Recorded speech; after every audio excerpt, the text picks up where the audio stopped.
एक केवल लगन थी, मुझे भगवान की प्राप्ति करनी, बस एक जिद थी। इसके लिए 13 वर्ष की अवस्था, भूख प्यास कष्ट, कहीं रहने का ठिकाना नहीं, खाने का ठिकाना नहीं, हर बात को सहने के लिए तैयार थी। तभी कह रहे सब कुछ त्याग सकते लेकिन प्रभु को नहीं। वो वैराग्य, वो भक्ति, ये किसी व्यक्ति के साधन बल से नहीं प्रकट हुई थी, ये कृपा से होती। जब हरि जो कृपा करते हैं तब ऐसी वृत्ति प्रकट होती है। बड़े प्रलोभन आते हैं जीवन में, फंसना नहीं चाहिए। कई जगह महंत बनने के लिए देखने सुनने तो लगता है कि बड़ा वैभव, बड़े कई जगह जहां ऐसा हुआ तो रात में उठ के भागते थे। साधु रात में जगता है, जैसे जो चोर हैं वो रात में नहीं जगते क्योंकि उनको सांसारिक वस्तु चुरानी होती है। और संत जन अपनी श्वासों को परमात्मा में लगाते हैं और रात में सब सोते हैं, उनकी अलग यात्रा होती है। वो भगवत मार्ग के यात्री अंदर की यात्रा रात्रि में करते हैं।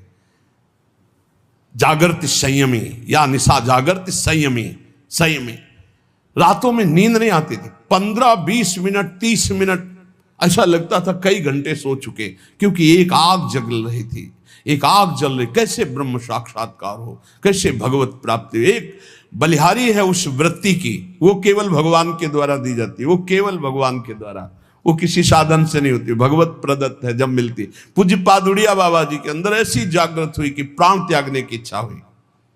कैसे ब्रह्म का साक्षात्कार। अब ब्रह्म का साक्षात्कार नहीं तो जीवन किस काम का।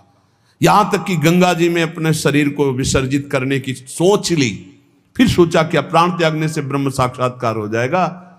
मतलब एक ऐसी लगन लगती है तो सब कुछ छूट जाता है। कभी किसी को पता ही नहीं रहा कि जिंदा है कि नहीं, किसी को पता, ये तो वृंदावन में ये सब नहीं तो किसी को पता नहीं रहा। भगवत मार्ग में जब चलने की सोचे तो एक बार वो चीज प्राप्त करने की सोचे जो किसी जन्म में अभी तक नहीं मिली।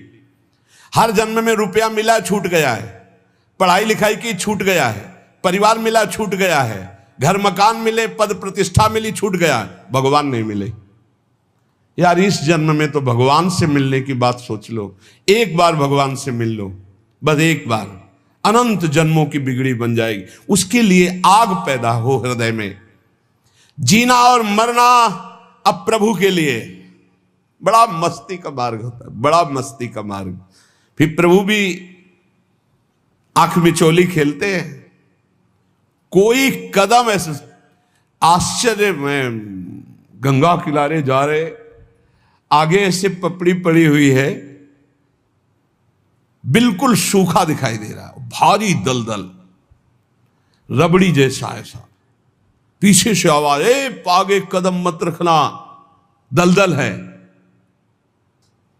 वैसे एक छड़ी ऐसे डाले, एकदम पपड़ी हटी, एकदम रबड़ी जमका बुद्धो।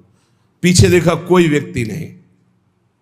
हे करुणा निधान, आप सत्य है, जहां जहां मेरा भक्त चलता है मैं पीछे पीछे उसके रहता। अनुब्रजाम में हम नित्यम, मैं पीछे पीछे नित्य रहता हूं उसके। जहां जहां मेरा भक्त पग धरे वहां वहां रखूं हाथ, पीछे पीछे मैं फिरूं, कभी न छाड़ू सा। कदम कदम पर प्रभु का प्यार। जीना मरना केवल अब प्रभु के लिए। थोड़ी लगन लगाओ, थोड़ी चाह पैदा करो। देखो एक बार युद्ध करके राज सिंहासन पर बैठ गए, अब मौज, अब आनंद लीजिए प्रभु के अनुराग का, प्रभु की कृपा का, प्रभु के दुलार का आनंद लीजिए। मौज का मार्ग तो ये, मौत का मार्ग ये है। संसार में बार बार जनो, बार बार, अब बोलो कितना कष्ट। अब स्मृति खत्म हो जाए, मान लो एक्सीडेंट हो, गिर जाए, स्मृति खत्म, अब खत्म, मैं कौन कहा।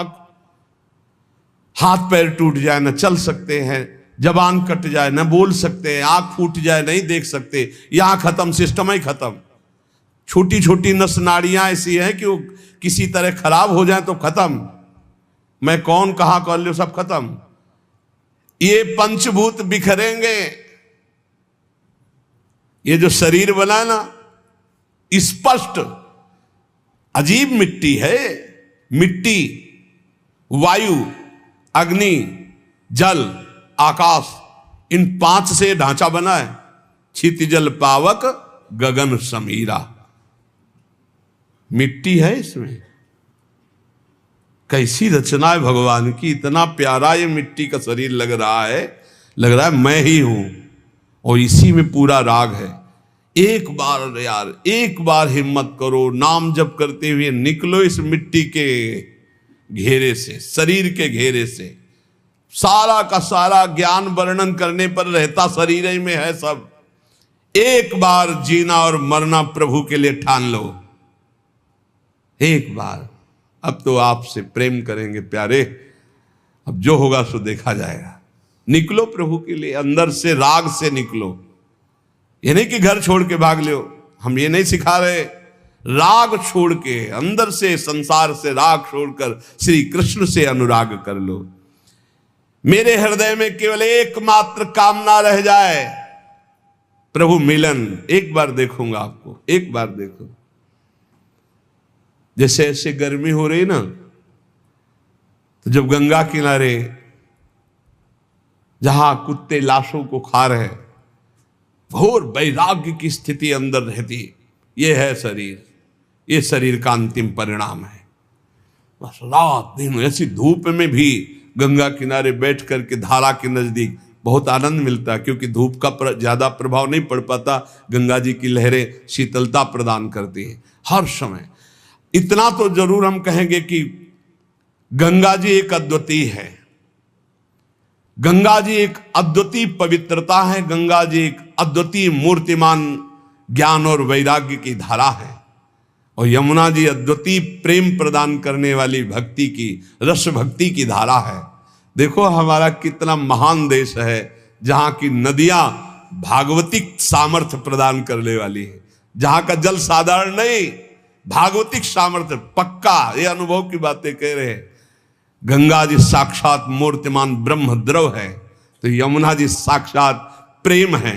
ब्रजाधिराज नंदनाम बुदाब गात्र चंदना नुलेप गंधवाहिनीम भवाब्दि बीज दाहिनीम जगत त्रय सस्वनीम लसत सुधा पयस्वनीम। साक्षात ये अमृत है। ब्रजेंद्र सुनु राधिका हृदय प्रपूर्य माणय और महारसाब्द पूरयो रिवातिथिव। देखो हम गंगा यमुना के बीच में विराजमान, कैसे हो भाग्य। अगर अब भगवत प्राप्ति नहीं हुई तो कहाँ प्राप्ति होगी। इसलिए इस जन्म को न्यौछावर कर दो प्रियालाल के चरणों में। उठते बैठते चलते फिरते हर समय नाम जप करो। किसी का किसी भी तरह से मन वचन कर्म से अहित ना होने पावे, नहीं तो हिसाब फिर देना पड़ेगा। जो हिसाब हमारे में आवे उसे भोग लो। हमारा कोई अहित करे तो चुप होकर के भोग लो, दूसरे का हित मत करना, खूब नाम जप करना। अगर हमारी कोई ऐसी घटना भी घटती है तो उस समय भगवान शरणागत वत्सल हमारा परम कल्याण कर देते हैं। हमें हर समय नाम में रहना है, पता नहीं कब क्या हो जाए। बात बिल्कुल हमारे बात को समझिए। सत्संग, भगवत शरणागति, गुरु कृपा, ये सब भगवत प्राप्ति करा देते हैं, पर हमें लगता है कि आनंद की अनुभूति वर्तमान में हो जानी चाहिए। इसलिए डट के नाम जप करो। पता नहीं कब कौन सी घटना घट जाए, कौन सा शरीर का कौन सा अंग साथ देना बंद कर दे। बहुत विचित्र है। एक क्षण में दिल, एक क्षण में पैरालिस क्या कहते हैं, एक क्षण में कुछ भी निकल सकता, कुछ भी। व्याधि मंदिरम शरीरम व्याधि मंदिरम, एक से एक भयानक रोग है, एक से एक। सबसे ज्यादा परेशानी हो जाती है जब चिंतन बिगड़ जाता है। जब रोग होता है ना तो चिंतन बिगड़ जाता है। अर्थ की व्यवस्था करना, अब किस डॉक्टर से मिलना है, अब क्या कराना, भगवत चिंतन चला गया। एक एक वृत्ति को संभाल करके प्रियालाल में लगा दो, इसी जन्म में भगवत प्राप्ति हो जाएगी। मान लो भगवत प्राप्ति बिल्कुल कठिन नहीं है, कठिन है संसार का राग छोड़ना, और ये छूट ही जाएगा प्यारे। सुत बनितादि जान स्वार्थ रत ना करुणे सवीते अंत तो तजेंगे पामर तू न तजय वहीं ते मन पचितई है और सर्विते। खूब नाम जप कर लो, मेरी प्रार्थना मान लो। सब ज्ञान का ज्ञान नाम जप है। सब बड़े बड़े महापुरुष जो भी नाम जापक है, वो नाम चाहे ओम हो, चाहे राम हो, चाहे कृष्ण हो, चाहे राधा हो, चाहे दुर्गा हो, चाहे माँ हो, चाहे वो सब उसी अनंत के नाम हैं। उसी अनंत महिमा। बिना संसार का चिंतन छोड़े और नाम जप के आज तक किसी का मंगल नहीं हो सकता, ना हुआ है। कोई भी ऊंचाई पर चढ़ा है तो नाम जप के चढ़ा है, भजन से। इसलिए डट के भजन करो, किसी की बात मत सुनो। अरे आजकल ऐसे नास्तिक लोग हैं जिनके करोड़ों लोग बात सुनने वाले, नास्तिक लोग। हर संत की उपहास कर देना, हर शास्त्र का उपहास कर देना, हर संत के सिद्धांत का उपहास कर देना, बोले नाम जप से। अरे आज तक इतिहास साक्षी है, चाहे गुरुवाणी उठा के देख लो, चाहे जितने भी शास्त्र, सब में भगवान के चिंतन और भजन की महत्ता है। भजन नहीं तो और क्या जीवन में है। प्रवचन वही सुनो, तस्मात् शास्त्रम प्रमाणम ते। शास्त्र प्रमाणित होना चाहिए, भगवत चर्चा से युक्त होना चाहिए, भगवान नाम गुण रूप लीला धाम। मनमानी आजकल बोलना शुरू हो गया है। इसलिए हम कह रहे हैं हाथ जोड़कर, प्रवचन बहुत संभाल के सुना जाए, जहां से हमारी नाम में रति हो, भगवान के चरणों में रति हो, इंद्रियों का संयम किया जा सके, संसार के राग को मिटाया जा सके, गंदी आदतें गंदी बातें मिटाई जा सके, उसे सत्संग कहते हैं। ये प्रमाण देना है भजन की वृत्ति बढ़ाने के लिए। आज शास्त्रों का खंडन किया जाता है, आज सतमार्ग में वैसे ही भजन नहीं कर रहे। इसलिए भाई विश्राम, आनंद आज तक शास्त्रों में जहां मिला है वो भगवान के नाम में, भगवान के धाम में, भगवान के चरण में, भगवान की गाथा कथन श्रवण में। आजकल का ऐसा चल रहा है, अब चूंकि पता नहीं था ना हमें तो अपनी धुनी में थे, आज हमें पता चलता है भगवान के साकार उपासना की अवहेलना, भगवान की श्री विग्रह की आराधना की अवहेलना, भगवान नाम की अवहेलना, भगवत धाम की अवहेलना। पता नहीं कहां से ज्ञान प्रकट हो गया नया। अब ज्ञानी कहें कि अज्ञानी कहें, अब पता नहीं इनको। इसलिए भाई प्रवचन से बचो। आज प्रवचन एक हमें भटकाव की तरफ ले जा रहा है, जो हमारे सत्य सनातन धर्म से बिल्कुल विलग करता चला जा रहा है, बिल्कुल नाटक होता चला जा रहा है। हम निंदा नहीं कर रहे, पर हम बचाव पक्ष की बात कर रहे हैं कि सत्संगियों बचो, बचो। आज केवल मनोरंजन हो रहा है, आज केवल दिखावे की बातें हो रही। कोई बिरला ऐसे जो भगवत मार्ग में चलना चाहता है, नहीं तो थोड़ी देर मनोरंजन हो जाए, चलो चलते हैं, तो बस। ये शास्त्र मनोरंजन के लिए नहीं, ये भगवत प्राप्ति के बहुत कीमती समय, बहुत शांत। चित्त की वृत्ति का संस्कार जब मिट जाए और एक एक वृत्ति प्रभु में लग जाए, तब संतोषजनक स्थिति आ गई। मान लो अब चिंता करने की जरूरत नहीं। चित्त की एक एक वृत्ति जो भोगों के संस्कार से युक्त है वो मिट जाए और हमारे हृदय में इष्ट का चिंतन सतत चलने लगे, तो बोले अब संतोषजनक स्थिति आ गई। इस स्थिति में ये सब नष्ट हो जाता है। लज्जा, घृणा, कुल, सील, मान, देह भाव, घर का अभिमान, भोगों की लालसा और यहां तक कि मोक्ष की चाह, ये सब हट जाती है। फिर सुनो, चित्त की वृत्ति का एक एक जो प्रवाह भोगों की तरफ है, उसका संस्कार मिट गया भजन के बल से, और हमारा स्वाभाविक भजन हृदय में चल रहा है। अब ये संतोषजनक स्थिति है, अब भ्रष्ट नहीं होगे। जब निरंतर बिना प्रयास के भजन चलने लगे, उठते बैठते चलते फिरते खाते पीते सोते, जैसे हम अभी भजन करने का प्रयास करते तो हमारी वृत्तियां भोगों में जाती हैं। भजन के बल से जब वो प्रवाह मिट जाए और स्वाभाविक वृत्तियां भजन में जाने लगे, तो बोले ये संतोषजनक स्थिति है। अब आप पतित नहीं होंगे, अब आप भ्रष्ट नहीं होंगे, अब आपके ऊपर माया अपना प्रभाव नहीं दिखा सकती। तो ये चीजें नष्ट हो जाती हैं। ये जितनी बातें हैं, ये अगर ये नष्ट नहीं हुई तो अभी आपका निरंतर भजन नहीं चल रहा, अभी संतोषजनक स्थिति नहीं है। क्या? लज्जा। तिलक लगाएंगे, कंठी बांधेंगे, लोग क्या कहेंगे? हे, शर्म करने की ये बात है। लोग यही तो कहेंगे कि बड़ा भगवान का भगत बनता है। ये कोई बुरी बात थोड़ी, ये तो मेरा सम्मान है। इतने बड़े भगवान के दासत्व से युक्त मुझे भक्त कहा गया, ये कोई निंदा की बात है? बोले नहीं, लोग कहते हैं कि अरे तो बड़े भगवान के भगत बनते हैं, देखो तिलक लगाए, कंठी लगाए, तो ये निंदा की बात है? कितनी बुद्धि खराब है तुम्हारी। अगर आप तिलक लगाए हैं, कंठी बांधे हैं, तो ये कोई निंदा की बात है? अरे तो सौभाग्य का विषय है। अगर प्राणों पे भी आ जाए तो कंठी तिलक बंधा हुआ हमें भगवान की प्राप्ति होगी। कंठी तिलक अगर हमारे गले में बंधा हुआ तो हमें चिंता नहीं करनी। हमें अपने, यही तो बात रह गई है, जरा से चंद रुपए के लिए हम कंठी तोड़ के फेंक देंगे, क्योंकि वो ऑफिस में नहीं जाने देंगे। हे परमात्मा की ऑफिस में जाने के लिए हम तैयारी की, क्यों नहीं जाने? सोने की जंजीर पहनने के लिए रोक है क्या? तो तुलसी की कंठी पहनने के लिए क्यों रोक है? यही समझना है हमको। हम अपनी निष्ठाओं से गिरते चले जा रहे हैं, पतित होते चले जा रहे हैं। अकबर ने कहा था, हरिराम व्यास जी के प्रिय शिष्य मधुकर शाह जी और बहुत से राजा बेटे सब तिलक कंठी धारण किए। कल कोई भी तिलक लगा के आएगा, गरम लोहे के गोले से उसका मस्तक दाग दिया जाएगा, फरमान जारी कर दिया। तो जो कमजोर हृदय के थे उन्होंने कहा, अरे भाई तिलक नहीं लगाएंगे, जय दिन तक ये बादशाह है, दरबार में बिना तिलक के चले जाएंगे, कौन प्राण दे।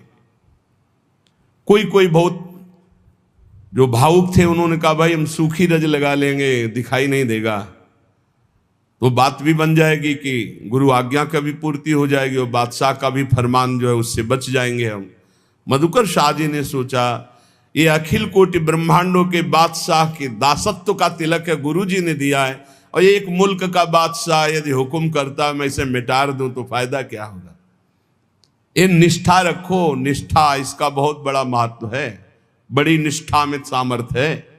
उन्होंने कहा, आज मैं अपने प्राण त्यागूंगा गुरु जी की आज्ञा के लिए, तिलक लगा के जाऊंगा, और वो बादशाह है, ऐसा करेगा, कर सकता है, लेकिन जब तक भुजाओं में ताकत है मैं मारूंगा, और जब मैं हार जाऊंगा तो मुझे मार देगा, लेकिन मैं अपने गुरु और बादशाह ईश्वर के तिलक को नहीं मिटा सकता।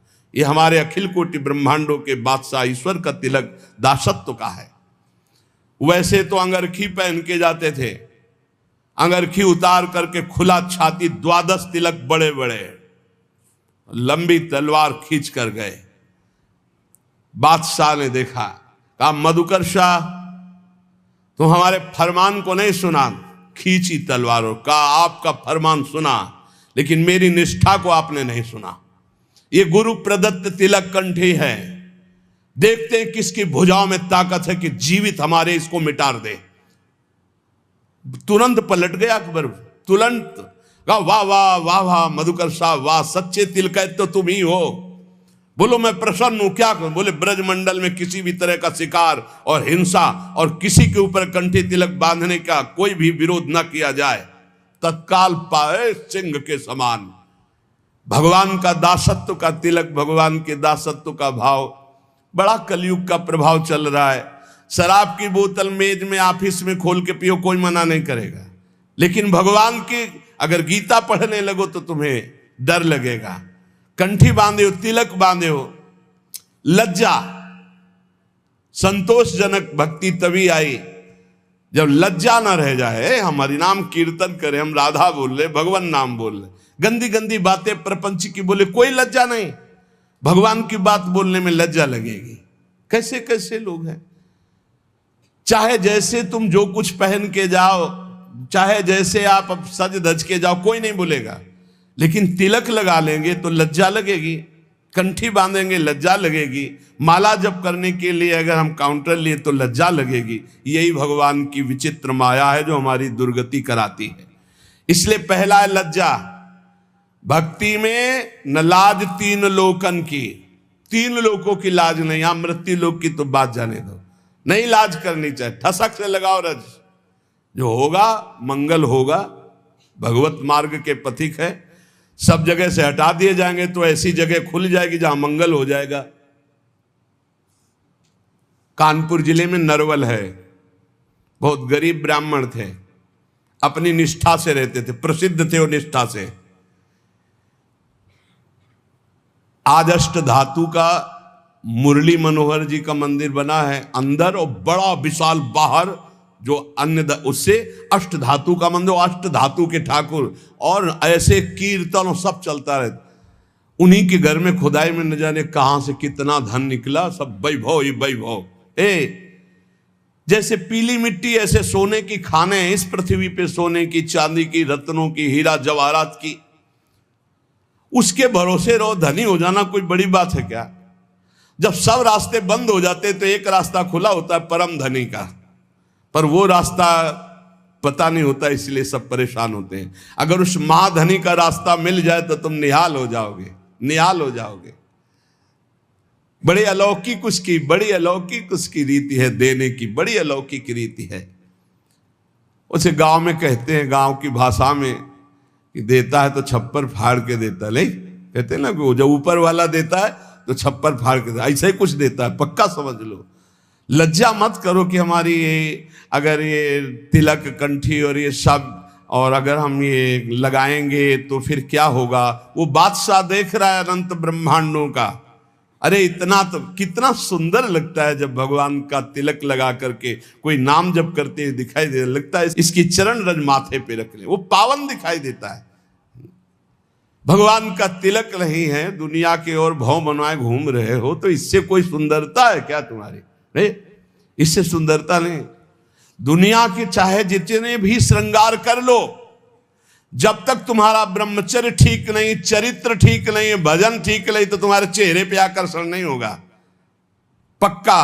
बहुत बुरा लगता है चेहरा, जो विषयी चेहरा होता है ना, पाप करने वाला, पापाचरण वाला, वो चाहे जितना पाउडर थोप लो, चाहे जितनी भौं बनवा लो, दूर से दर्शन में सुख नहीं मिलता। और जो सात्विक चेहरा होता है, शत्रुगुण भजन परायण है, वो भले कैसे भी हो, उनके दर्शन में सुख होता है, आत्म सुख होता है। इसलिए लज्जा का पहला त्याग होता है।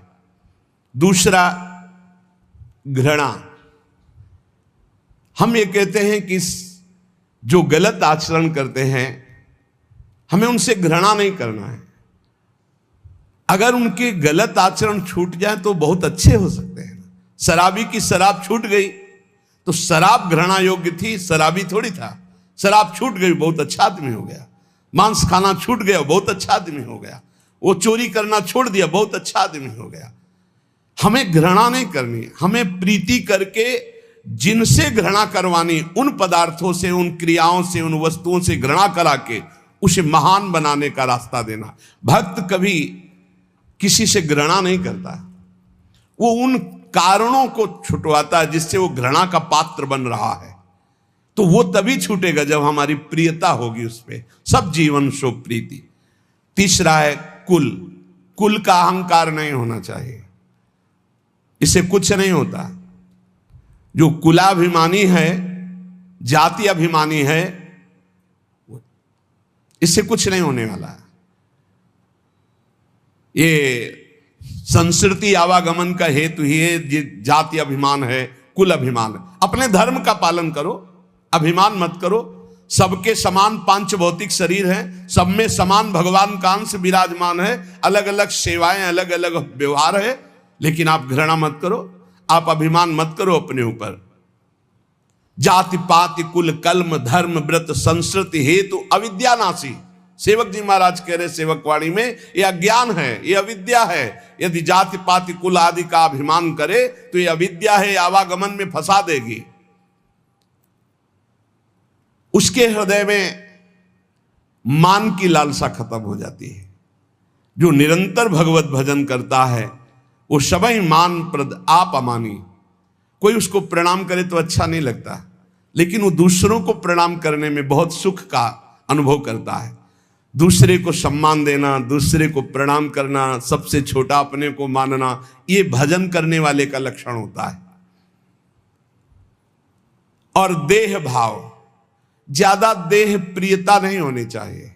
देह भगवत सेवा का पात्र, इसलिए इसे संभाल के तो रखना है, क्योंकि अपने लोग वैष्णव हैं। भगवत सेवा इसी शरीर से होती, भजन इसी शरीर से होता है, हम कीर्तन इसी शरीर से करते हैं, संत सेवा गुरु सेवा इसी शरीर से होती, इसलिए इस शरीर को हम प्यार करते हैं।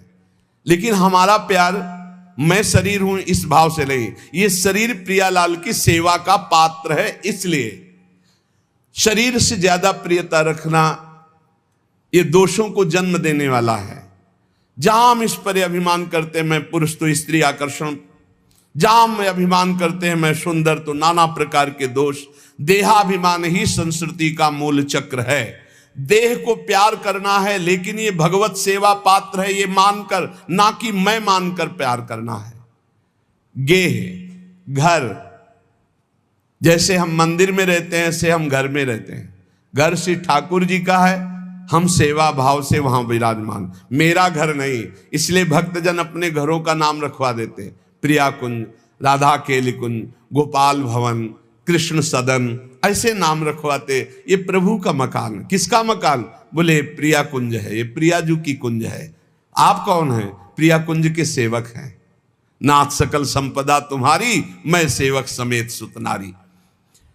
और भोग, जितनी भोग सामग्री वो सब प्रभु के भोग के लिए, हम तो प्रसाद पाने वाले हैं। और ऐसा भक्त मोक्ष की भी अभिलाषा नहीं रखता। अपने प्रियतम के प्रति पूर्ण सब कुछ न्यौछावर करके उसको दिव्य भाव की प्राप्ति होती है। सब कुछ प्रभु को समर्पित कर दिया तो क्या मिला? दिव्य भाव। भाव में डूबा हुआ, भावोत्सवेन भजताम रसकाम धेनुम, भाव में डूबा हुआ है, दिव्य दिव्य भावनाएं कर रहा है। प्रियाजू को कभी भोग लगा रहा है, कभी झूला झुला रहा है, कभी प्रियाजू को स्नान करा रहा है, कभी श्रृंगार करा, बड़ी भावनाओं में सुख वृत्ति। ये फल मिलता है सर्वस्व समर्पण से। भक्त के काम, क्रोध और अभिमान ये सब दिव्य हो जाते हैं। बड़े बड़े जीवन मुक्त मुनियों के लिए भी जो दुर्लभ है, वे रंग रंगीले छैल छबीले प्रभु के प्रेमियों के अलग ही रास्ते हो जाते हैं। इनको क्रोध भी आता है प्रभु पे, ये गुस्सा भी करते हैं, क्योंकि इनके प्रभु है ना। जैसे ग्वारिया बाबा सखा भाव से, जा अगर मेरे बिना तेरा काम चल जाता है तो तेरे बिना मेरा भी काम चल जाएगा। जा, आज से न तेरा भजन करेंगे न तेरी बात करेंगे। ये अंदर की बात। कोई संत भजन करते रोक देते, अरे काहे को भजन करते हो, बड़ा निष्ठुर है, 20 वर्ष हो गए भजन करते हुए, आज सामने नहीं आया। पर सब जानते थे कि बाबा बड़े भाव वाले, आज पता नहीं कौन सा भाव ठाकुर जी के ऊपर है कि ये बरस रहे ठाकुर जी के ऊपर। शाम तक न खाना न पीना, ऐसे ही बस नाराज है ठाकुर जी से। तो ऐसे सिद्ध पुरुष का कैसे चिंतन चल। वो कह रहे हैं भजन नहीं करेंगे, एक क्षण भी भजन का ताता नहीं टूट रहा है। आएगा ना तो बात नहीं, पक्का आएगा, वो हमारे बिना रह नहीं सकता। और आएगा तो बात नहीं करेंगे, बोलेंगे नहीं, छुएंगे भी नहीं, देखेंगे भी नहीं, तेरे बिना चल जाता है ना। मैं नहीं बोलूंगा तेरे सामने। ठाकुर जी भाव में उनके एक क्षण भी ठाकुर जी से बिलग ले और कह रहे थे कि मैं भजन नहीं करूंगा तुम्हारा। शाम के ठाकुर जी पीछे से आवाज, ए सारे ग्वारिया। बाबा 60-70 वर्ष के थे। ऐसी मेघ गंभीर वाणी, ये तो मेरे यार की वाणी। पीछे मुड़ के देखा, कमर में हाथ रख के वही ठसक, तिरछी चितवन, पीतांबर, अनंत बिजलियों की सी कांति चमक रही पीतांबर। लालजू महाराज फेट में मुरली। ए ग्वारिया तू नाराज है? अरे मेरा यार, दौड़ पड़े, गले लगाया। एक फिर एकदम याद आया, फिर मान धारण हुआ। ये हमने तो नियम लिया था, इसको देखेंगे नहीं, बोलेंगे नहीं। बोल भी दिया, गले भी लगा दिया, चलो, पर अब नहीं, चल दिए।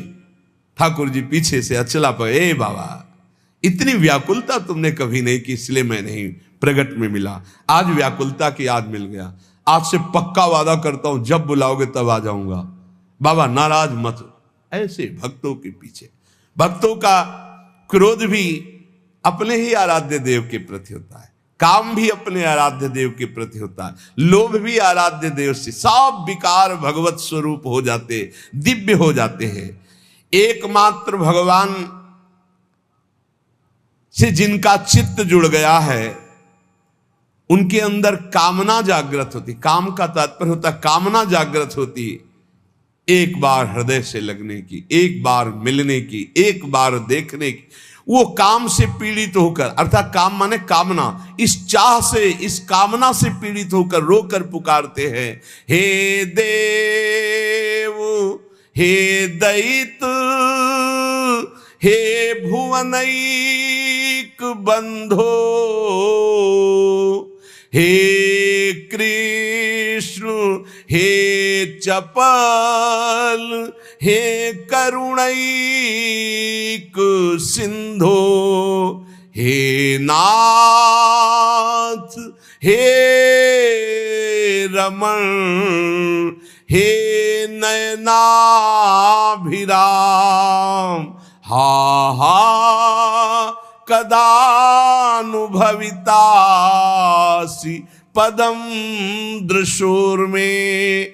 भक्त की कामना, हे देव, हे प्रीतम, दैत्य मन हे प्रीतम, हे विश्व के एकमात्र बंधु, हे हमारे मनों को अपनी ओर बरबस खींचने वाले, हे चपल, हे कृष्ण, हे करुणा के एकमात्र सिंधु, हे नाथ, हे रमण, हे नयनाभिराम, हा हा तुम कब हमें अपने दर्शन दोगे, तुम कब हमारे दृष्टिगोचर होगे। परम पावन काम हो गया। जो कामना जगत में थी वही मुड़ी और प्रभु के लिए व्याकुल हो गई। जैसे भोरी सखी व्याकुल होकर रो रो कर पुकारती, हा प्रिया जो मुझे अखिल ब्रह्मांडों का कोई सुख, कोई पद, कोई भोग नहीं चाहिए, बस एक बार मंद मंद मुस्कुराती हुई, लट को फहराती हुई, संभालती हुई, आप आ जाओ, एक बार देख लो। जब उपासक के हृदय में भगवत मिलन की कामना जागृत होती है तो सब काम भस्म हो जाता है। पर यह जागृत होती है जब बहुत नाम जप हो, खूब भगवत चर्चा, सब दोषों का त्याग हो जाए, तब हृदय में विमल कामना, निर्मल कामना जागृत होती है। पर ये होती है भगवत नाम जप, भगवत चर्चा सुनने से। जितनी भगवत कथा सुनी जाएगी, जितनी भगवत चर्चा की जाएगी, जितना नाम जप किया जाएगा, फिर व्याकुलता होने लगती है, ऐसे प्रभु मुझे कब मिले। तो इसलिए हम कहते हैं प्रवचन, उपदेश, संग बहुत संभाल के सुना जाए। जितने वेद, पुराण, शास्त्र सब वर्णन कर रहे हैं, आप उपनिषदों में पढ़ें, उद्गीत, प्रणव, जप का कितना महत्व है। अलग अलग जगह नाम जप का, ये वृंदावन महामहिम राधा नाम का कितना महत्व। तो इसलिए बहुत संभाल कर अपने कानों को रखें, खूब नाम जप करें। पक्का समझ लो, नाम जप के बिना किसी को भगवत प्राप्ति होना बहुत कठिन है। सतयुग में ध्यान से होती थी, त्रेता में यज्ञ से होती थी, द्वापर में पूजा से, कलयुग केवल नाम आधारा, सुमिर सुमिर नर उतरे पारा। श्री राधा वल्लभ लाल की जय। मैया सक्त मनाह, जो नाम जप है, मंत्र जप है, जब इसको हम निरंतर करते हैं तो हमारी आसक्ति होने लगती प्रभु में। इसमें ये वर्णन किया गया, कोई भी नाम या कोई भी मंत्र सिद्ध तभी होगा जब वो गुरु से प्राप्त हुआ है, गुरुमुख से। मंत्रानुष्ठान या नामानुष्ठान सबसे पहला गुरु उपदेश के द्वारा होता है। सदगुरु मिले बिना और उनके श्रीमुख से निकले बिना जो हम नाम जप करते हैं, ना प्रसीदति वै विद्या बिना सद उपदेशतः। बिना सदगुरु के उपदेश के कोई भी विद्या या कोई भी नाम सफल नहीं होता, सिद्ध नहीं होता। श्रुति भी आज्ञा करती है, तद विज्ञानार्थम सा गुरुमेवाभिगच्छेत समित पाणी श्रोत्रियम ब्रह्मनिष्ठम। श्रोत्री ब्रह्मनिष्ठ गुरु के पास कुछ समिधा लेकर जाए, उनकी शरण में हो और उनके श्रीमुख से उपदेश सुने। जो नाम मंत्र का उपदेश करें उसका अनुष्ठान करें। किंतु गुरु कैसा होना चाहिए, इस विषय में प्रायः चर्चा नहीं होती। प्रायः गुरु महिमा की बात कह के शिष्य के ही लक्षण वर्णन किए जाते हैं, शिष्य ऐसा होना चाहिए। पर नहीं, यहां वर्णन करते हैं कि गुरु कैसा होना चाहिए। बोले सिद्धम सत संप्रदाय स्थिरधीय मनघम श्रोत्रियम ब्रह्मनिष्ठम सत्वस्थम सत्यवाचम समय नियतया साधुवृत्तया समेतम दंभासूयादि मुक्तम जित विषय गणम दीर्घबंधुम दयालुम स्खालिते शासितारम समरहित परम देशिकम भूष्णुरीप से। कैसा गुरु होना चाहिए? बोले ऐसे गुरु की खोज करके ऐसे गुरु के मुख से नाम और मंत्र सुनना चाहिए। कैसे गुरुदेव हो? जो सिद्धम सत्संप्रदाय, किसी सिद्ध संप्रदाय से दीक्षित हो गुरुदेव, सिद्ध परंपरा में हो, आचार्य परंपरा में हो। पहले ये जाने कि हमारे गुरुदेव किस आचार्य परंपरा में, आचार्य परंपरा में है या नहीं। अगर नहीं तो हमारा शास्त्र आदेश नहीं करता, आदेश करता है आचार्य परंपरा से। सिद्धम सत्संप्रदाय स्थिर धीय मनघम, जो निष्पाप महापुरुष किसी सिद्ध संप्रदाय से दीक्षित हो और जिनकी बुद्धि संप्रदाय की उपासना में स्थिर हो, केवल दीक्षित से ही नहीं, और वो साधन करते हुए निष्पाप हो चुके हों और श्रोत्री ब्रह्मनिष्ठ हों, जो शास्त्रों का ज्ञान रखते हों, शब्द ब्रह्म का और परमात्म तत्व का जिनको बोध हो, हर समय सत्य में स्थित हो, सत्य वक्ता हो और समयानुकूल साधुवृत्ति से संपन्न हो, दंभ और असूयादि दोषों से रहित हो, जितेंद्रिय हो, परम सुहृद हो, परम दयालु हो और शिष्य का पतन होते देखकर उस पर टूट पड़े, उस पर शासन करके कठोर शासन के द्वारा उसको फिर सत्मार्ग में तत्पर करे, ऐसे सदगुरु का पहले वर्ण करे। मैयासक्त मना होने के पहले हमें जो मंत्र जप करना है, नाम जप करना है, वो सदगुरु से प्राप्त करना है। ऐसे सदगुरुदेव का संबंध हो जाए तो शिष्य की साधना आबाद हो जाती है, निर्विघ्न हो जाती है। गुरु कृपा से वो साधन पथ पर जो नाम मंत्र मिला, केवल गुरु जी के श्रीमुख से जो मिला है, वही हमारी साधना होनी चाहिए। गुरु कृपा के बिना तो हरि अनुग्रह भी व्यर्थ हो जाता है। गुरु कृपा के बिना हरि कृपा भी व्यर्थ हो जाती है। जैसे कमल को विकसित करने वाला सूर्य अगर जल से अलग कर दिया जाए तो वही सूर्य उस कमल को सुखा करके व्यर्थ कर देगा। जल का संयोग, गुरु का संयोग, हरि कृपा, सूर्य प्रकाश। जैसे सूर्य प्रकाश होने पर कमल खिल जाता है, कौन? जो जल के संयोग में है। ऐसे ही हरि कृपा जो गुरु के संयोग में है, वो प्रतिपल उसको खिला देती है, सिद्ध बना देती है। अगर वही अभिमान करके गुरु से अलग हो जाए तो जैसे वही सूर्य कमल को खिलाता है लेकिन जल संबंध ना होने पर कमल को सुखा देता है, ऐसे हरि कृपा उसको सुखा डालेगी। विघ्न पर विघ्न उसके जीवन में आ जाएंगे। नारायणोपि विकृतिम याति गुरोः प्रच्युतस्य दुर्बुद्धेः कमलम जलादपेतम शोषयति रविर्न पोषयति। वो दुर्बुद्धि है जो अपने गुरु का अवहेलना करके, अवज्ञा करके मनमानी साधन करता है, उसको ऐसे नारायण जला डालेंगे जैसे सूर्य जल से संबंध रहित कमल को जला डालते हैं। वही कमल को खिलाता है लेकिन जल संबंध होना चाहिए। अगर जल संबंध नहीं तो वही सूर्य ताप कमल को शुष्क कर देता है। ऐसे ही गुरु संबंध यदि आपने अवहेलना कर दी तो चाहे जितना साधन करो, हरि का ताप तुम्हें जला डालेगा, तुम्हारे कोई भी साधन सिद्ध नहीं होंगे। इसलिए सबसे पहला गुरु चरणों का आश्रय और गुरु मुख से निकला हुआ नाम मंत्र का अनुष्ठान किया जाए और आचरणों की शुद्धि। ये 12 बातें हैं। यदि ये 12 बातें हैं तो आपका नाम मंत्र बहुत जल्दी सिद्ध हो जाएगा। पहला बात, गुरु के द्वारा मिला हुआ नाम मंत्र होना चाहिए। फिर ये 12 आचरण होने चाहिए। ये 12 आचरण अगर हैं तो साधक साधन संपन्न माना जाता है।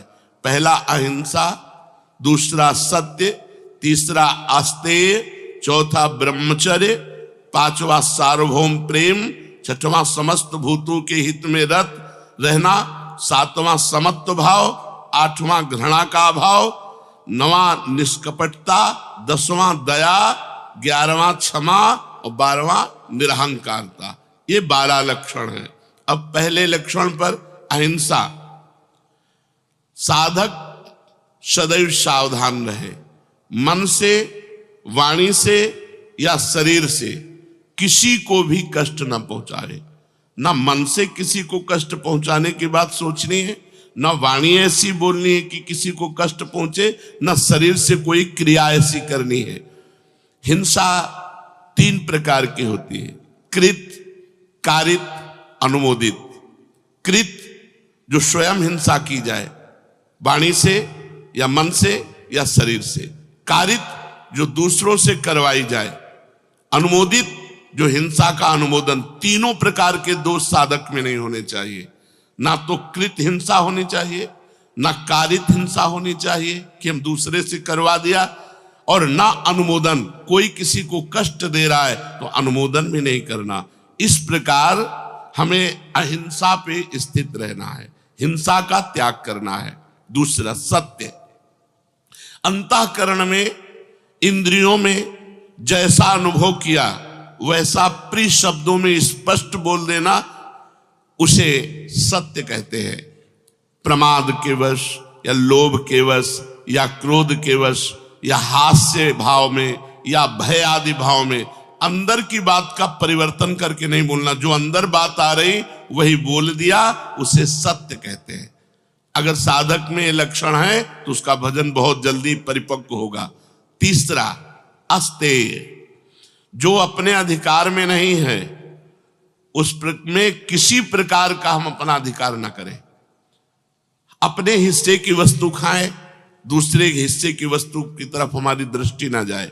दूसरे के अधिकार की वस्तु ना, अस्तेय माने चोरी ना करना, दूसरे के अधिकार की अपने अधिकार में ना लाना, दूसरे के हिस्से को अपने हिस्से में ना लेना। बहुत सावधान रहे, अपने हिस्से की वस्तु का सेवन करे, अधिक नहीं। चोरी किसी की ना करे, जिस पर हमारा अधिकार नहीं उसको हम छुए भी नहीं।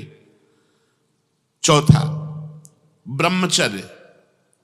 अगर भगवत प्राप्ति करनी है तो ये बहुत जोर का लक्षण है।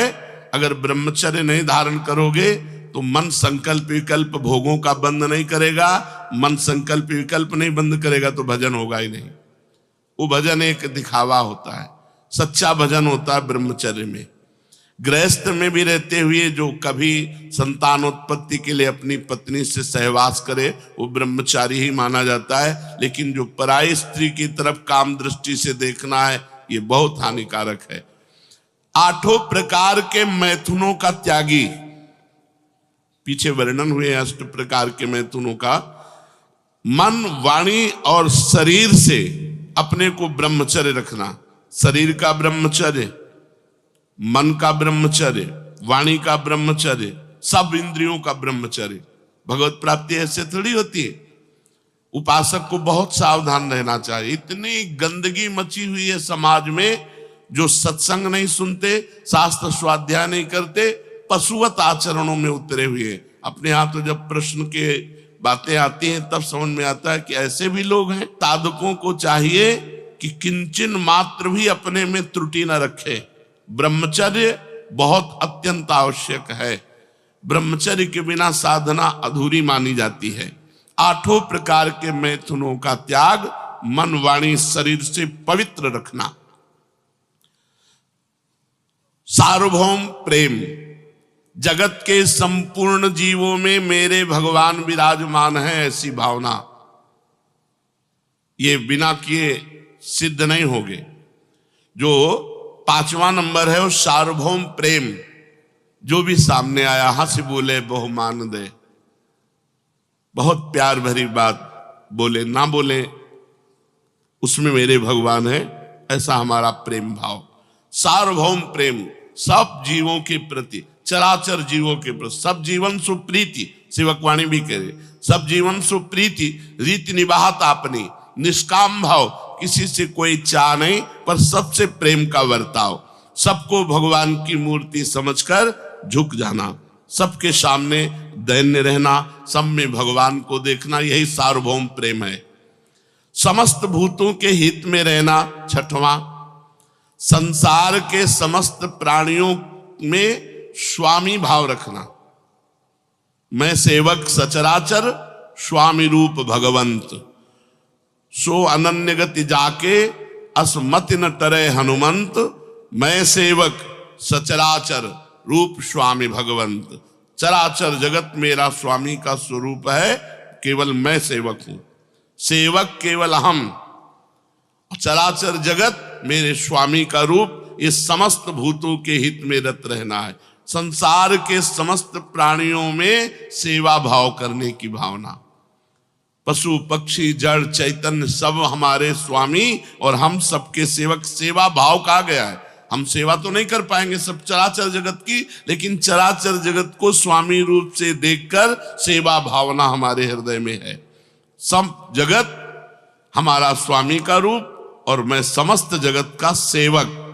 ये वो बातें हैं जिनसे मैयासक्त मना होगे, जिससे भगवत प्राप्ति हो जाएगी। अगर ये बातें नहीं है तो साधक खोखला है। खोखले में क्या है, ऊपर से दिखावा भगवत भक्त का और अंदर से सब ढोंग चलता रहता है।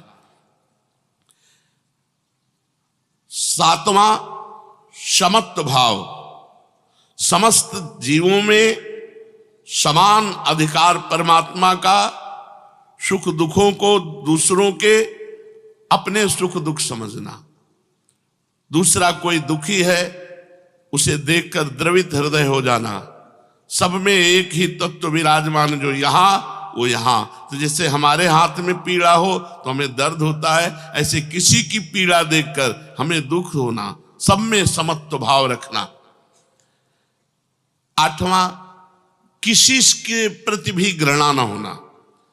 ईश्वर ही स्वयं सृष्टि के रूप में है, सभी जीव वही बना हुआ है, अतएव किसी भी जीव से घृणा नहीं होनी चाहिए, ऐसा दृढ़ निश्चय होना चाहिए। कोई घृणित रूप में कोई घृणा की, अगर हमारे अंदर घृणा आ रही तो हम साधक नहीं, उसमें भी मेरा प्रभु है। घृणा की किंचिन मात्र भावना ना होना। और नवा, निष्कपटता। साधक के व्यवहार में कपट नहीं होना चाहिए। व्यवहार, कथन, क्रिया तीनों एक होनी चाहिए। जो मन में वही वचन में वही क्रिया में, तो ये निष्कपट व्यवहार कहा जाता है। मन में कुछ और, वाणी में कुछ और, क्रिया में कुछ और, ये कपटी पुरुष के लक्षण हैं। दसवां, दया। जगत के किसी भी जीव के दुख को देख करके तत्पर हो जाना उसकी दुख निवृत्ति के लिए, दया। पर सावधानी, दया बिना साधु कसाई, और दया करी तो आफत आई। दया में ही भरत जी के 3 जन्म लगे थे। दया ऐसे करो जैसे डूबने वाले को बचाने के लिए सहारा दे दिया, स्वयं को नहीं पकड़ाया। अगर स्वयं को पकड़ाओगे तो पहले वो तुम्हें डुबोएगा, मरेगा तो वो भी, पहले तुम्हें मारेगा बाद में वो मरेगा। ऐसे ही विषयी पुरुषों पर, भ्रष्ट पुरुषों पर, विमुख जनों पर, भगवत चरणारविंद से जो बिलग हैं, इन पे दया करो, इन्हें नाम रूप पकड़ाओ और आप बचो। नाम रूप पकड़ाओ, भव समुद्र से निकालने के लिए भगवान के नाम रूप गुण लीला को पकड़ाओ और आप बचे रहो, आप बिल्कुल असंग रहो।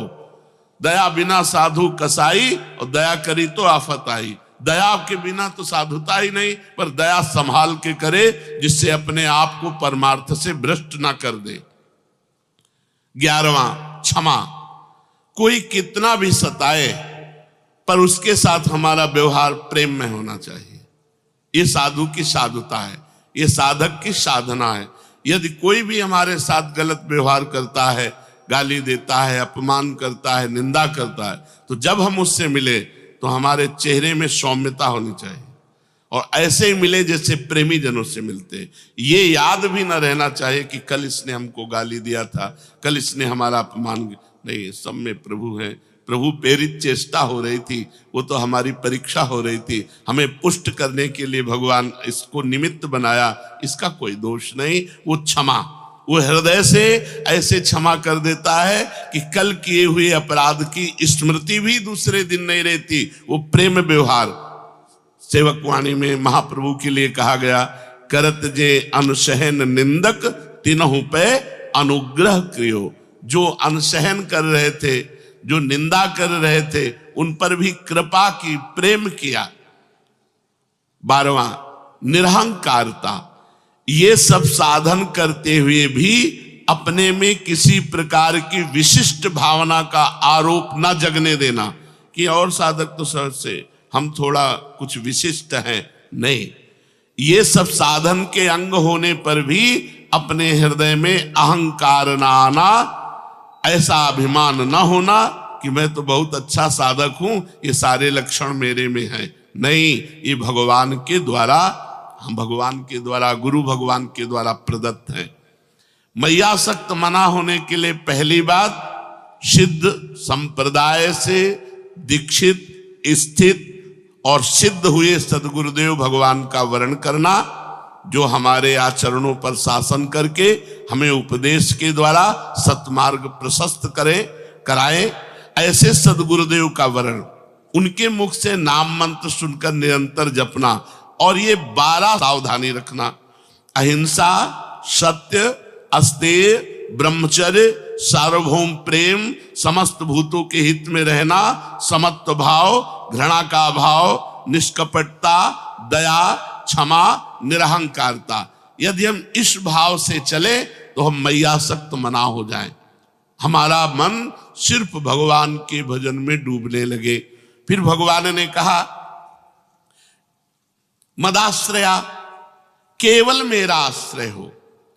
जब हम भगवत मार्ग में चलते हैं तो कोई न कोई हमारे इस आश्रय के बीच में घुस जाता है, चाहे कोई व्यक्ति हो या धन हो या कोई संबंधी हो, कुछ न कुछ आशा ममता किसी और से होने लगती है।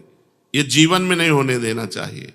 साधक को जीवन भर इस बात से बचाए रखना चाहिए, हमें भगवान मिले ना मिले, लेकिन हम भगवान के सिवा किसी को अपना नहीं बना सकते, अपना नहीं बना सकते, अपना नहीं मान सकते। हमारा आश्रय पक्का, भरोसा दृढ़, तभी मदाश्रया माना जाएगा। और ये बहुत जोर की बात है, मैयासक्त मना से भी जोर की बात है मदाश्रया। अगर आश्रय पुष्ट है और मन चंचल है तो भी भगवत प्राप्ति हो जाएगी, पीछे आप सुन चुके। मदाश्रया, मेरी ही आशा, मेरा ही भरोसा, मेरा ही सहारा, मेरा ही विश्वास, सर्वथा मेरे जो आश्रित है उसे मदाश्रया कहते हैं।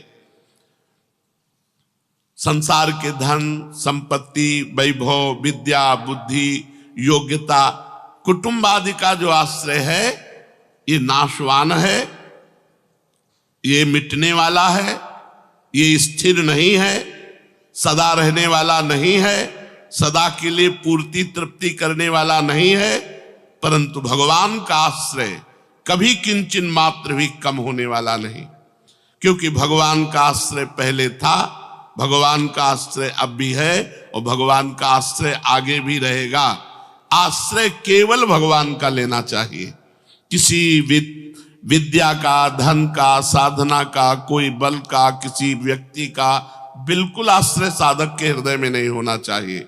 योगम युंजन, इसका मतलब होता है अखंड संबंध। मैयासक्त मना, मन मेरे में आसक्त हो, और मदाश्रया, मेरे ही आश्रित हो। अब योगम युंजन माने अखंड संबंध, तो हमारा भगवान से अखंड संबंध था, है, रहेगा, क्योंकि ईश्वर अंश जीव अविनाशी, ईश्वर का अंश है जीव। ममई वांशो जीव लोके जीव भूता सनातना, हम भगवान के अंश हैं तो हमारा सीधा संबंध है, हमारे अंशी भगवान हैं, भगवान थे, भगवान रहेंगे। ये बीच में जितने संबंध माने हुए हैं इनका त्याग करना पड़ेगा। इनमें केवल भगवान की सत्ता देखनी पड़ेगी। सबकी ममता ताग बटोरी, मम पद मन है बांध बर डोरी। जब तक साधक ये नहीं करता तब तक नाटक चलता रहता है। शुद्ध भक्ति, शुद्ध ज्ञान का मार्ग असंग है, अंदर से असंग है। एकमात्र भगवान का आश्रय और एकमात्र भगवान से संबंध, संबंध भी केवल एकमात्र भगवान से। संत भगवान, गुरु भगवान, जगत भगवान, जितने संबंधी भगवान, भगवान के सिवा कोई नहीं। जो है उनको हटा दो, वहां भगवान को स्थापित करो। पिता भगवान, माता भगवान, भाई भगवान, पुत्र भगवान, पत्नी भगवान, सब रूपों में भगवान है। हमारा एकमात्र संबंध केवल भगवान से। तो योगम युंजन, योगम युंजन, युंजन का मतलब होता है अखंड और योग का मतलब होता है संबंध। यहां जो योग का शब्द का है वो संबंध, अखंड संबंध भगवान से। अखंड संबंध जो भी व्यवहार में आवे केवल भगवान। नाते नेह राम के मनियत, सुहृद सुसेव्य जहां लो। गोस्वामी जी ने मीरा जी को पत्र में लिखा था, केवल संबंध नाते नेह राम के मनियत, सुहृद सुसेव्य जहां लो। जितने भी सुसेव्य हैं, बड़े बूढ़े जन हैं, जितने भी सुहृद जन हैं, हमारा एक संबंध रहेगा। ये सब श्री जी के हैं तो हम इनको अपना मानेंगे। श्री जी के नहीं, हमारा भाव नहीं बैठता तो असंगो हम। ये प्रभु हैं हमारे साक्षात, इसी भाव से हम संबंध रखेंगे। नाते नेह राम के मनियत, भगवान के नाते से सारा संबंध। तब योगम युंजन, भगवान कह रहे मेरे समग्र रूप का साक्षात्कार कौन कर पाएगा? तो बोले मैया आसक्त मना, जो मेरे में आसक्त मन वाला है, और मदाश्रया जो केवल मेरे आश्रित है, और योगम युंजन जो केवल मेरे से संबंध रखता है। भगवान के साथ जो स्वतः सिद्ध अखंड संबंध है, उस संबंध को मानता हुआ सिद्धि असिद्धि में सम रहता हुआ साधक जब ध्यान, कीर्तन, भगवान की लीलाओं का गायन, श्रवण, स्वरूप का चिंतन, इसमें लगा रहता है, उसे कहते हैं योगम युंजन। सिद्धि असिद्धि में सम। हमारा कर्तव्य है केवल भगवान की लीला गायन, नाम जप, नाम कीर्तन, भगवत सेवा, ये हम 8 पैर कर रहे हैं। सिद्धि असिद्धि में सम, लाभ हानि में सम, परिणाम में सम। और हमारा प्रभु से संबंध था, है, रहेगा। उसी को गुरु जी ने संबंध जागृत करा दिया, उसी को जागृत कराया है। जो है संबंध, उसी का अनुभव कराया कि तुम श्री जी के, हमारे यहां संबंधों के लिए भाव है, दास्य भाव है, सख्य भाव है, गोपी भाव है, वात्सल्य भाव है, सहचरी भाव। भाव के द्वारा संबंध जो था, जो है, जो रहेगा, उसे जागृत कर दिया गया।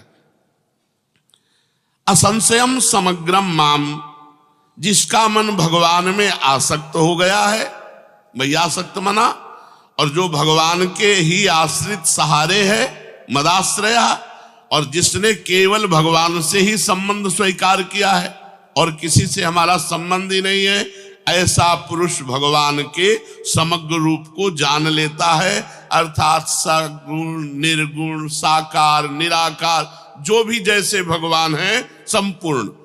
भगवान अपने भक्ति की बात कहते कहते अघाते नहीं।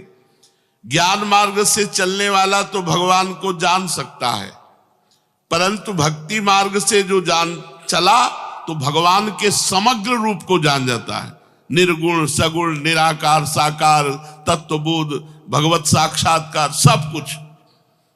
अपने इष्ट का जिस रूप में दर्शन करना चाहता है, उस रूप में उसको दर्शन हो जाते हैं। इसमें खास बात समझनी है जो बड़ी कठिन है। केवल भगवान में आसक्ति, यहां शरीर में आसक्ति है, भोगों में आसक्ति है, रिश्ते नातों में आसक्ति है, धन में आसक्ति है, क्या क्या, ये सब नाम जप से दूर हो जाएगा। आप चिंता ना करो, गुरुमुख से मिले हुए नाम जप पर ध्यान दीजिए, और नाम जप का प्रभाव देखिएगा कि आपको सब जगह से अरुच करवा देगा। अंदर ही अंदर, बाहर कोई जान न पावे कि आपको अरुचि है, कि ये इस कोटि के भक्त हैं, ऐसा कोई जान न पावे। ऐसी चेष्टा करो। व्यवहार एक साधारण और स्थिति असाधारण। आसक्ति केवल मेरे में ही हो, आश्रय केवल मेरा ही हो, संबंध केवल मेरे से ही हो, तो समग्र रूप से मेरे को जान लेगा। ऐसा कहने में भगवान का तात्पर्य है कि अगर साधक की आसक्ति भोगों में है, आश्रय रुपयों का है, और संबंध कुटुंब से है, मेरा भगत नहीं, ढोंग हो रहा है। इस श्लोक में 3 बातें बहुत जोर की है: आसक्ति, आश्रय और संबंध। मय्यासक्त मना मदाश्रय योगम युंजन। तो असंशयम समग्रम माम, संशय न करो, वो मेरे समग्र रूप को जान जाएगा। बस 3 बातें करनी।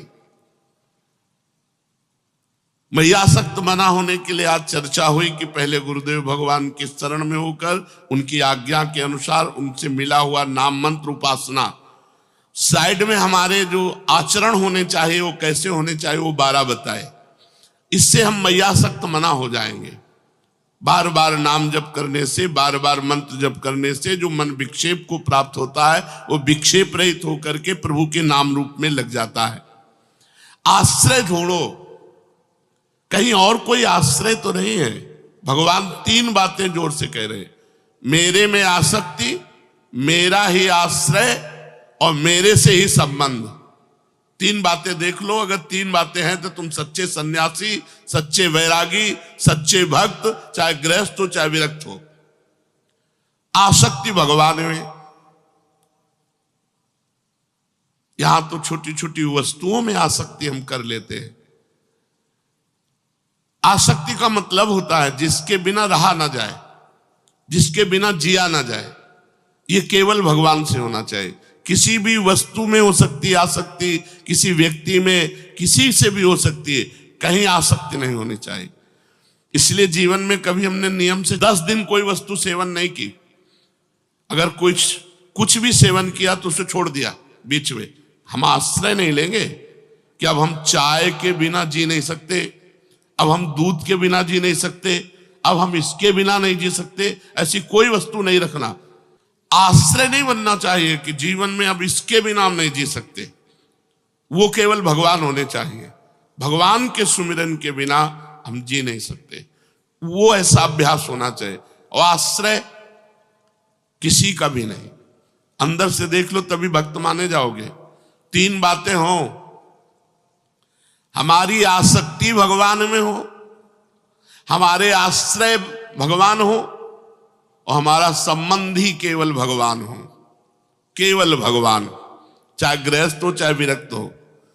अगर ये 3 बातें हैं तो निश्चिंत हो जाओ, तुम सिद्ध हो जाओगे, भगवान को प्राप्त हो जाओगे। अगर आसक्ति भोगों में, आश्रय रुपये का, संबंध कुटुंब से, तो चाहे कर्म योग कर लो, चाहे ज्ञान योग कर लो, चाहे ध्यान योग कर लो, चाहे जिस योग का अभ्यास कर लो, भगवत प्राप्ति नहीं होगी। भगवान को नहीं प्राप्त कर पाओगे, भगवान को नहीं जान पाओगे। ये सबके लिए है, जितने योग हैं सब योगों के लिए ये 3 बातें हैं। अगर ये 3 बातें नहीं तो पाखंड है, दंभ है, नाटक है, वो भगवत प्राप्ति नहीं कर सकता। क्या? आसक्ति भगवान में, आश्रय भगवान का, और संबंध भी केवल भगवान से। वो मेरे समग्र रूप को जाएगा, क्योंकि मेरे में ही प्रेम होगा और मेरा ही आश्रय है और मेरे से ही संबंध है। अब उसका काम बन गया। गुरु कृपा से नाम मंत्र के द्वारा आसक्ति प्रभु में करनी है, और गुरु कृपा से केवल भगवान का भरोसा रखना है, केवल भगवान का आश्रय रखना है, वो अंदर से केवल संबंध भगवान से रखना है। फिर देखो भजन करो या ना करो, अपने आप भजन होगा। क्योंकि आसक्ति, आश्रय, संबंध, इन्हीं में मन जाता है हमारा जगत में।